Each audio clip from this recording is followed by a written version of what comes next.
Criminal కేసులు పట్టించండి. అంతేగాని ఈరోజు మీరు పూసుకొని మీరు చేస్తే మాత్రం అది కరెక్టు, వేరే వాళ్ళు చేస్తే తప్పు అన్నట్టుగా దొంగ మాటలు చెప్తూ ఎవరి మీద మా దుమ్మెత్తి పోయాలనుకుంటే ప్రజలు అన్నీ గమనిస్తున్నారు. అండ్ ఈరోజు మీరు చూస్తే మోడీ గారికి కూడా మేము విన్నవించుకుంటున్నాం. మీకు భక్తి ఎక్కువ ఉంది కాబట్టి ఈరోజు తిరుమలలో జరిగింది పూర్తిగా చంద్రబాబు నాయుడు గారి ఫెయిల్యూర్. ఆయన నియమించిన అఫీషియల్స్, పాలక మండలి ఫెయిల్యూర్.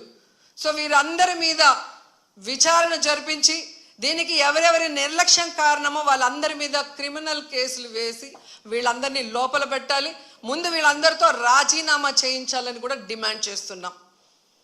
ఇక హోంమంత్రి గారు ఉన్నారు, ఎప్పుడు ప్రెస్ మీట్ పెట్టి ఎవరి మీద దుమ్మెత్తిపోద్దామా, ఎవరిని మాట్లాడదామా అనుకుంటున్నారే తప్ప వీళ్ళు వచ్చిన తర్వాత ఈ రాష్ట్రంలో లా అండ్ ఆర్డర్ ఎలా దిగజారిపోయింది, మహిళల మీద ఎలా అఘాయిత్యాలు అవుతున్నాయి, ఏ విధంగా మనుషులు చనిపోతున్నారు తోపులాట్లో పోలీసుల నిర్లక్ష్యం వల్ల, వీళ్ళకి కంట్రోల్ లేదనేది స్పష్టంగా అర్థమవుతుంది.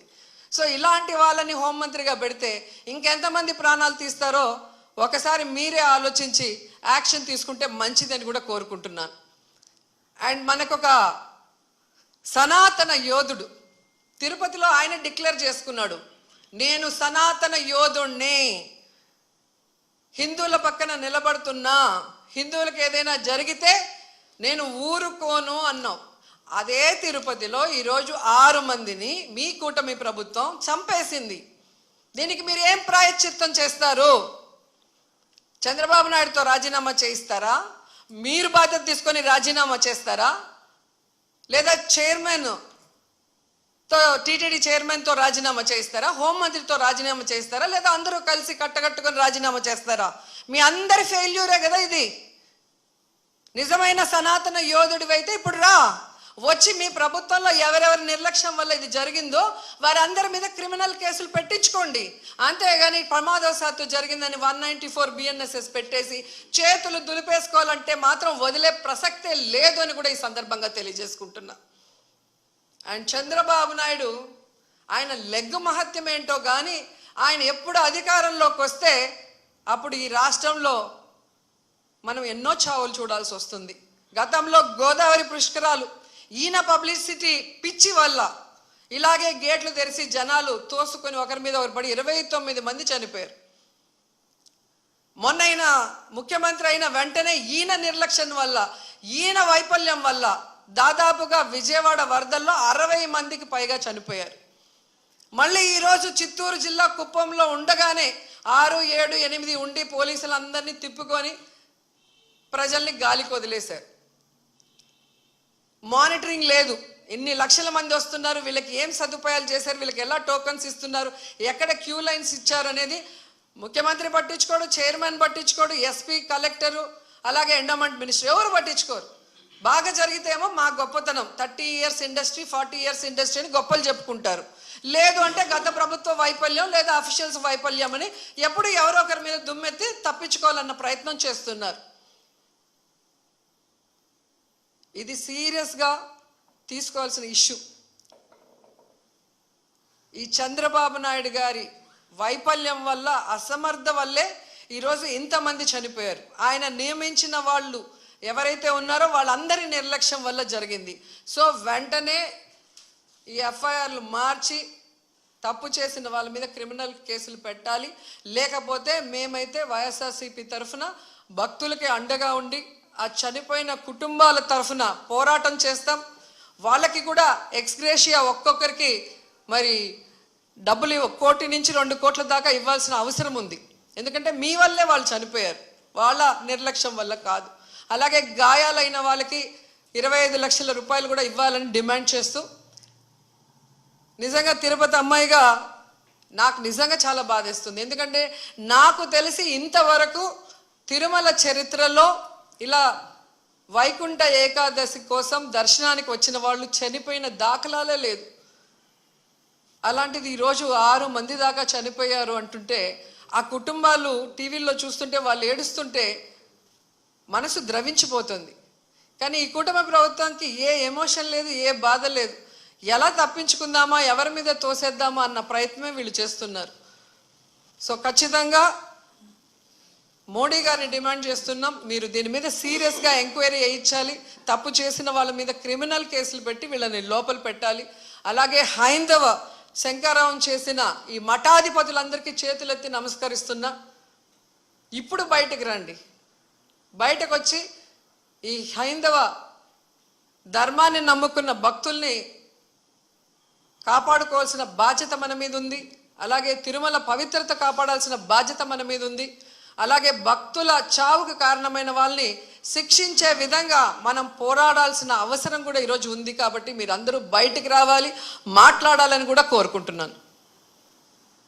ఈరోజు ఎంత దురదృష్టం అంటే, మొన్న game changer film function pre release event చూశాను.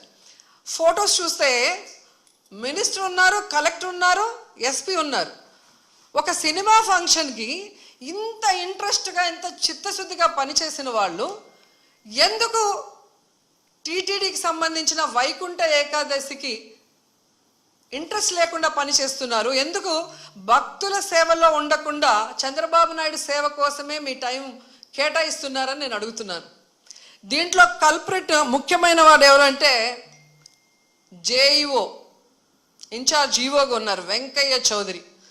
వెంకన్న దేవుడిని ఆయన చేతికి చంద్రబాబు నాయుడు ఇస్తే ఈ వెంకయ్య చౌదరి ఈ టీటీడీని ఏం చేస్తున్నాడో అక్కడ మీరు ఒకసారి ఎంక్వైరీ చేస్తే మీకే అర్థమవుతుంది. టీటీడీని ఈరోజు టీడీపీ ఆఫీస్ లాగా తయారు చేసి ఈరోజు భక్తుల సేవ కన్నా టీడీపీ వాళ్ళ సేవలోనే వీళ్ళు తరిస్తున్నారు. ముందు ఆ జేఈఓ వెంకయ్య చౌదరిని అక్కడి నుంచి తీసేస్తేనే ఆ తిరుమల ప్రక్షాళన అవుతుందని కూడా ఈ సందర్భంగా తెలియజేసుకుంటున్నా.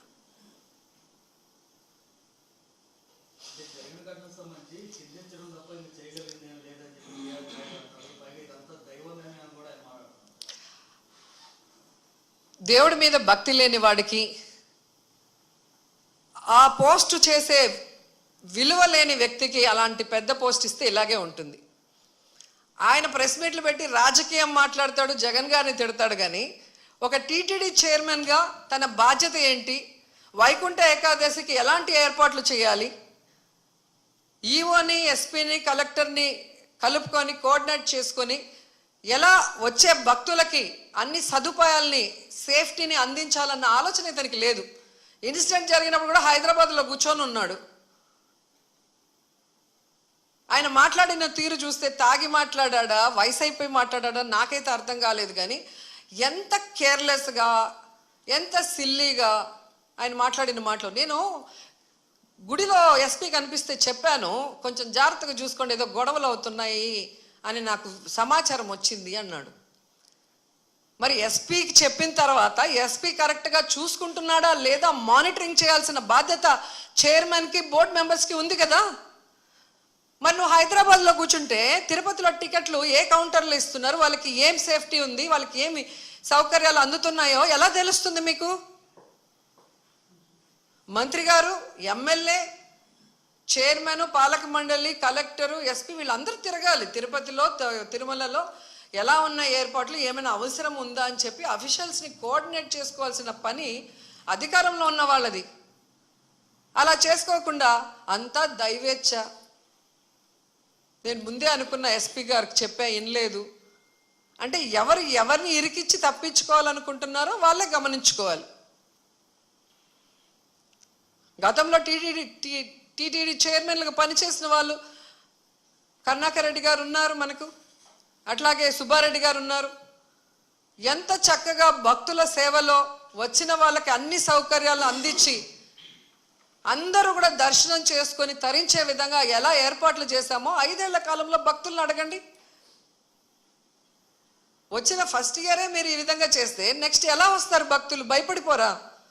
అంటే తిరుమలకి ఎవ్వరు రాకూడదు అన్నట్టుగా అప్పుడేమో ఏదో కల్తీ జరిగిందని అబద్ధపు ప్రచారం చేసి సుప్రీంకోర్టుతో అక్షింతలు వేయించుకున్నారు.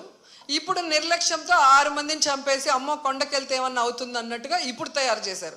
అంటే తిరుమల పవిత్రతను దెబ్బతీయడానికి కంకణం కట్టుకున్నట్టుంది కూటమి ప్రభుత్వం. నిన్న జరిగినటువంటి తొక్కిసలాటకు సంబంధించి మాజీ మంత్రి రోజా కూటమి ప్రభుత్వం మీద ఫైర్ అయ్యారు. అధికారుల నిర్లక్ష్యం వల్ల ఇదంతా జరిగిందని ఆవిడ చెప్పుకొచ్చారు. సో